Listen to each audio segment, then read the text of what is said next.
अस्सलाम वालेकुम। Welcome back to my YouTube channel. आज हम बना रहे हैं बहुत मज़ेदार सा बटर हॉट मिल्क केक, जो बहुत शानदार और बहुत ही ज़ायकेदार घर में बन के रेडी होता है। शाम की चाय में इसे सर्व कीजिए या सुबह के नाश्ते में या बच्चों को दीजिए लंच बॉक्स में। बहुत मज़ेदार सा ये केक बहुत ही इजी रेसिपी के साथ, बगैर ओवन के, बगैर बीटर के, जस्ट एक अंडे से ये बहुत मज़ेदार सा केक बनके रेडी हो जाता है। तो आई होप आप इस रेसिपी को ज़रूर ट्राई करेंगे और बनाएंगे ये बहुत ही शानदार सा केक। तो बस रेसिपी को स्टेप बाय स्टेप फॉलो कीजिएगा और कोई भी पार्ट मिस नहीं कीजिएगा, क्योंकि ये सॉफ्ट और बेहतरीन सा केक बनाने के लिए रेसिपी को एंड तक देखना लाजमी है। आप इसका स्पंज देखें कितना सॉफ्ट है। तो जनाब रेसिपी को स्टार्ट करते हैं।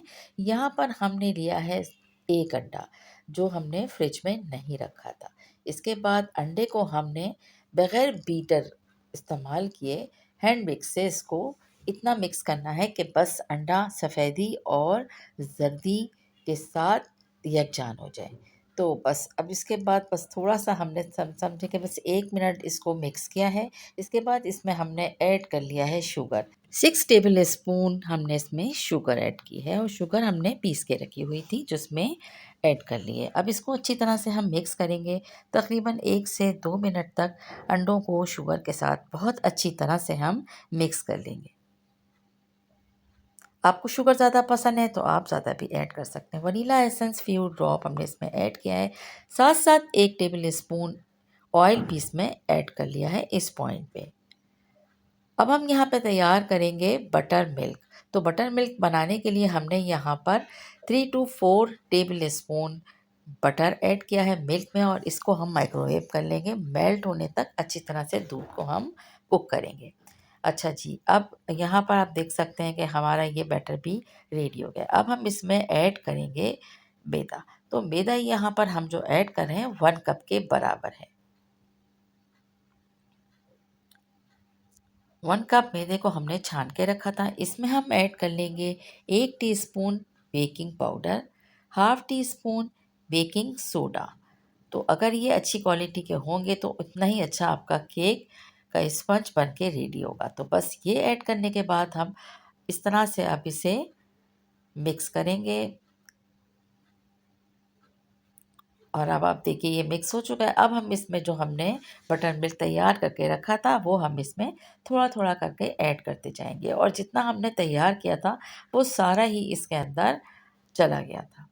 तो ये देखिए अब ये अच्छी तरह से हमें करना है मिक्स, तमाम लम्प्स को ख़त्म करते हुए हमें इसे मिक्स करना है और बहुत स्मूथ सा एक बैटर तैयार करना है और अब ये रेडी हो चुका है तकरीबन। अब इसे हमें मज़ीद मिक्स नहीं करना है।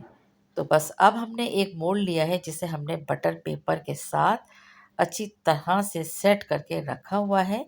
अब हम इसे शिफ्ट कर लेंगे उस मोल्ड में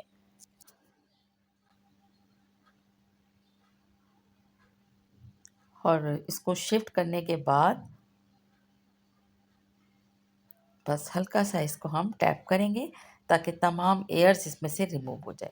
देगची को हमने मीडियम हीट पे प्री हीट करके रखा था और जैसे ही हमने यहाँ पर केक को बेक होने रखा है तो आँच को बहुत ज़्यादा लो कर दिया है और इसके साथ ही अगर अब तक मेरे चैनल को सब्सक्राइब नहीं किया है, चैनल को सब्सक्राइब कीजिए, बेल का आइकन प्रेस करना याद रखिएगा।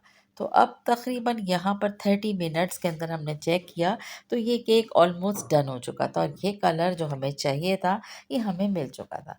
तो बस केक को हमने निकाल के थोड़ी देर के लिए काउंटर टेबल पे रखा और इसके बाद इसमें से हमने रिमूव कर दिया बटर पेपर और अब इसके हम स्लाइस कट करेंगे। स्लाइस आपको जिस टाइप की भी चाहिए कट करें आप, लेकिन यहाँ पर हमें इसकी प्रेजेंटेशन भी देनी थी तो हमने इसको इस तरह से कट कर लिया और ये देखिए कितना सॉफ्ट है कट करने में। और शाम की चाय के साथ इसे सर्व किया था तो यकीन करें बहुत मज़ा आया। आप चाय के साथ इसे सर्व कीजिए या ब्रेकफास्ट में इसको सर्व कीजिए तो ये दोनों ही टाइम पर बहुत लज़ीज़ लगता है खाने में और इसके अलावा बच्चों को आप लंच बॉक्स में भी दे सकते हैं। बच्चे भी बहुत एंजॉय करते हैं, इसका टेस्ट बहुत ज़्यादा मज़ेदार होता है। तो जनाब रेसिपी आपको पसंद आई है, लाइक शेयर कमेंट ज़रूर कीजिएगा। Thanks for watching, take care, अल्लाह हाफ़िज़।